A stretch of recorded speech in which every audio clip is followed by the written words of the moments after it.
Ambassador, thank you very much for your, again, comprehensive statement, but also your very comprehensive recommendations as to what should be done. You asked the threshold question, who is going to fight this war? And of course, it's the Nigerian military. I think your point about that Boko Haram is executing asymmetrical warfare, that it, for the most part, is outside of the framework of the security forces, and their capacity to effectively respond is a very profound and necessary statement. People are wondering why the success has not been gleaned by the military. It's because they have been not, I remember in Darfur meeting with troops that have been deployed there as peacekeeping. This isn't a peacekeeping mission. This is, as we all know, a counterinsurgency mission that requires a very, very specialized set of skills and training. And as Dr. Pham pointed out in his testimony, the 650 battalion that's being trained up, while that's good, that certainly is only a drop in the bucket, I would respectfully submit, as to what is necessary. So my first question to the panel would be, as I said in my opening, I'm very much in favor of vetting. As you pointed out, Dr. Pham, in your statement, vetting is important. Tailored efforts that meet the current vetting requirements can help Nigerian forces strengthen their civil military affairs capabilities. But there are some aspects to vetting and the exclusion of certain individuals who are capable and are not human rights abusers that may be excluded because of the current modalities employed by the Leahy Amendment. And I was wondering if any of you, perhaps Ambassador or Dr. Pham or any of our distinguished panelists would like to speak to that. Your point about the command and control and the ability to communicate, Madam Ambassador, is right on. I was there on the ground for 4 days and heard some of the U.S. experts and others not being critical, but observing what is taking place. The ability to communicate quickly, effectively, with actionable information has to be at the top. Otherwise, Boko Haram is gone. They moved on. They've either abducted or killed in another area, and now they're somewhere else. So I think your point was extremely well taken there. Maybe there's a need, if you would, speak to this as well. $6 billion, I've heard as much as $8 billion for their defense budget. Given their oil reserves and capacity there, money shouldn't be an object to ensuring that there is, for want of a better word, an emergency supplemental of funding to make sure that the bullets, the capabilities are there, including command and control, in a very, very expedited way, so that the troops that are trained, properly vetted, counterinsurgency capacity, can wage a battle. As you pointed out, Madam Ambassador, this is going to be a long-term battle. I think we kid ourselves if we think this is going away anytime soon, especially since it's in ascendancy, not descendancy. So if you could speak to that issue as well. And finally, on the issue of intelligence, I'm very proud of what the United States is doing and very impressed by the capabilities of our men and women who are providing intelligence at the Fusion Center. It is, as you said, Dr. Pham, a very light footprint. It's very important that there not be a huge international presence, the likes of which could be counterproductive, particularly to the propaganda war being waged by Boko Haram. But very, very well-focused capacity assistance and training, it seems to me, ought to be quadrupled, particularly in the area of training. I mean, they have the troops. They have the motivation. They just need a specialized skill that those of us in the West have been fighting, particularly our militaries, for so long in combating al-Qaeda and other types of groups. So if you could speak to those issues, I'd appreciate it. Thank you, Mr. Chairman.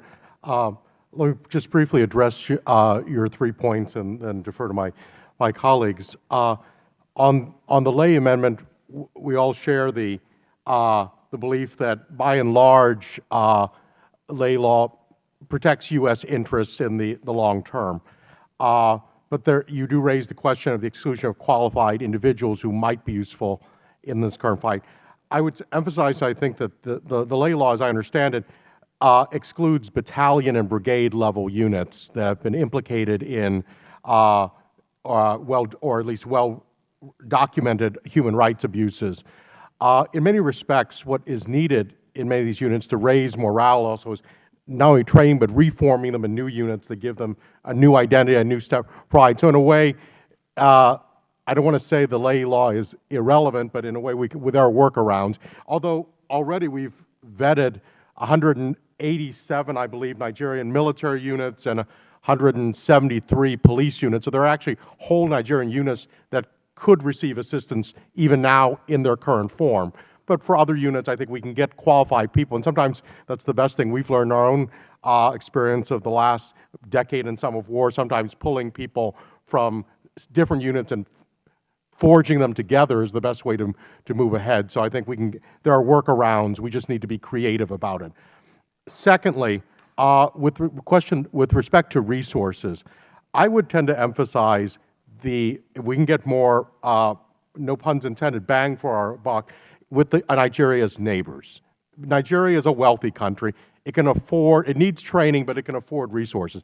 The neighbors are less well off, especially countries that have demonstrated a political will to fight the terrorists, Niger being a good example of that, but simply don't have the resources.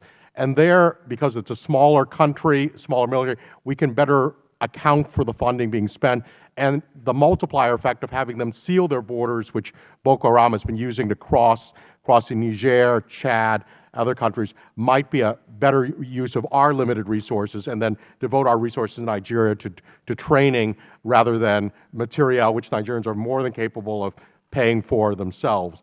And finally, on the intelligence issue, I agree with your assessment on the good that we've done with the small number we've put there, and we certainly could increase that.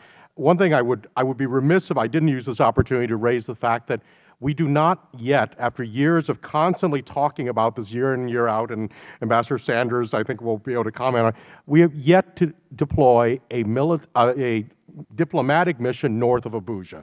This is an area with arguably the largest Muslim population in all of Africa, larger than even Egypt's population, if you think about the number of Nigerians in the north. And we don't have a diplomatic installation. We don't have even the lightest of footprints to build bridges, to gather knowledge of the people, and to build relationships which will help when we have to ramp up in these cases. And we need to revisit this with, I think, far greater urgency than even in the past. Thank you. Yes, I have a couple of quick points here, sir. And the first is that as we worked on advocacy to bring about the designation, the FTA designation, we found that it was easier to blacklist a foreign army under Leahy than it was to get a designation for a terror organization. And so that was, I thought, ironic. Secondly, the guidelines for appealing an FTA designation are easier than for reversing a blacklist under Leahy. So I think there needs to be some kind of parity between the two, because we need some of these foreign armies to help us with regional security considerations. The second point I wanted to quickly address was military capacity. Nigeria used to have a really outstanding air force, but all the years of military dictatorship saw attrition, internal attrition, as generals, one general after the other, killed off some of the best pilots and so on and so forth they had. So we now see a Nigerian Air Force that is a shell, a real shell of its former self. And last year, Boko Haram attacked an Air Force base and destroyed 5 jets. And the Army's response was, the jets were faulty anyway, so it wasn't a big loss. But what are you doing having 5 broken down jets in your base in the first place? I think the one last point I'll make on this is that part of the problem with the military strategy is that there's so much disinformation that it's difficult to even know where to help them. They're not being truthful about losses, about combat incidents, and so on and so forth. So you don't know what really is going on. And from what we can tell, they're taking a really bad bashing, as the Boko Haram video of the attack on Giwa Barracks shows. They're really getting the short end of the stick in this battle. Thank you. Thank you for your questions, Mr. Chairman. I want to start on the intelligence issue because I think we need to have a broader discussion about expanding what we mean by that. Certainly, I'm 100% behind you in terms of the capability of U.S. intelligence. I had the privilege of having access to that, so I do respect that. But I'm actually talking about human intelligence on the ground.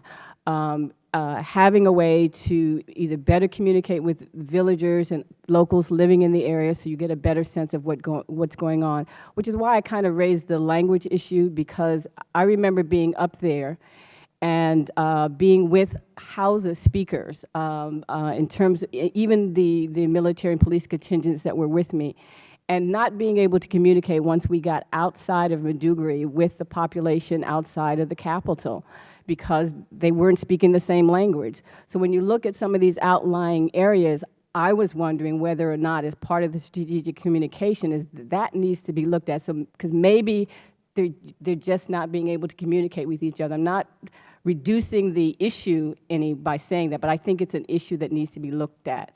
We found that for ourselves in Iraq, and I think it may be an issue for the Nigerians to pay attention to. So those two things. In terms of intelligence also, the CT Center, which I won't say where it is, but I think they need to really have a satellite center closer to the area of conflict.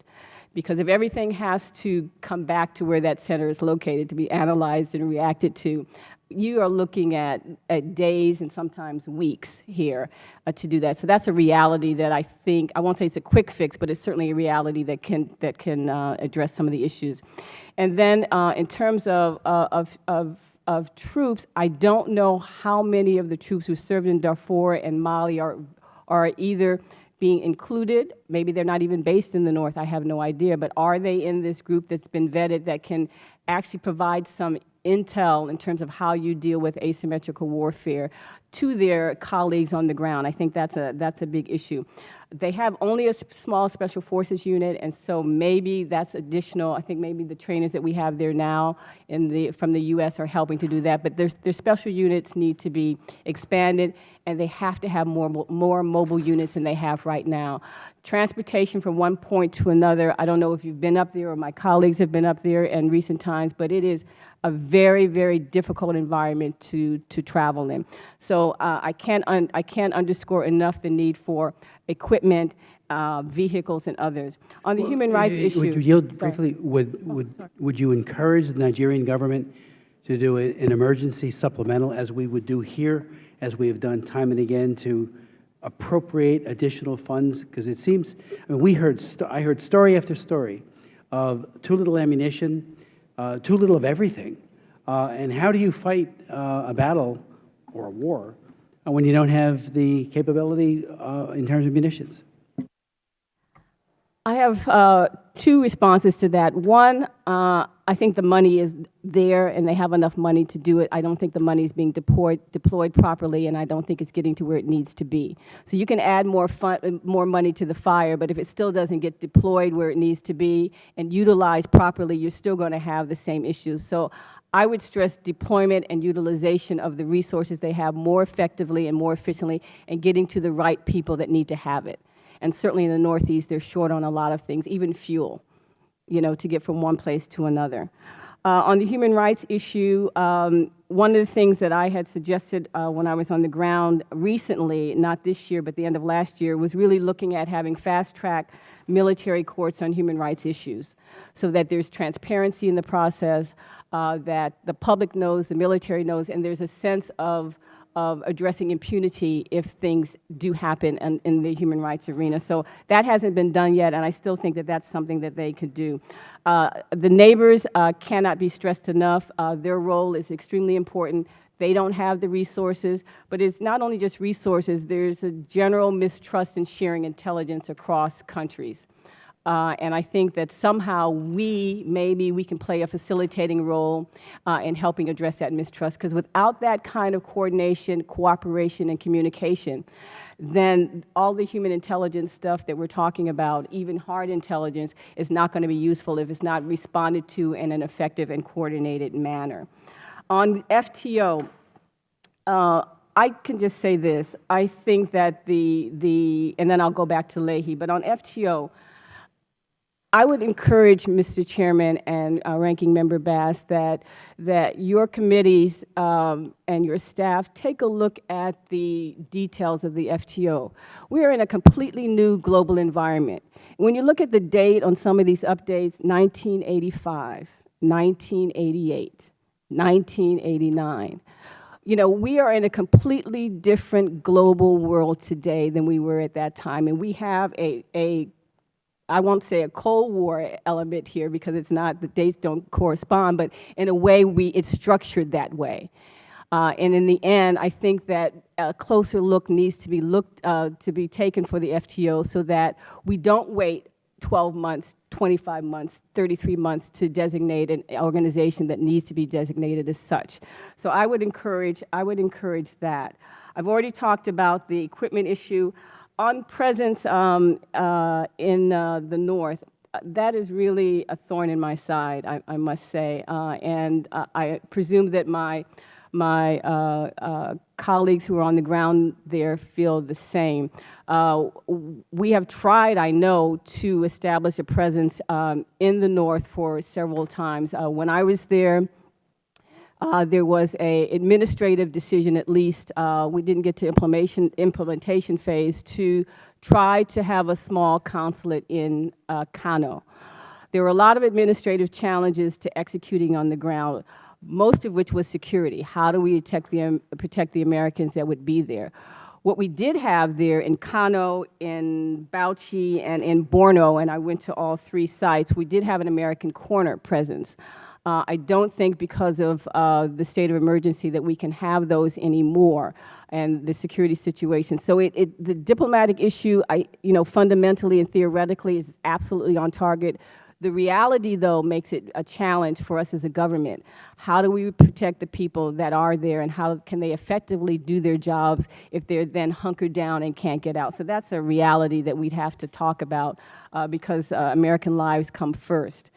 On the Leahy issue, Leahy amendment on vetting, I think that we can find qualified people and elements. As I said, I know a lot of them personally. I've worked with them firsthand. I went to every single military exercise that I could get to really have a better sense of what the capability was and the environment was. And as I said, there are a lot of good, dynamic people in the Nigerian security services. I had 2 military police responsible for my protection when I was there for 3 years, top-notch guys.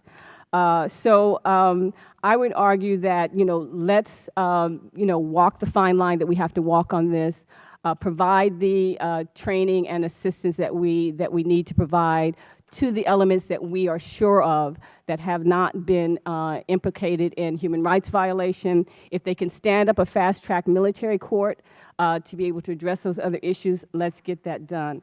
And I think that I've addressed all of your initial questions.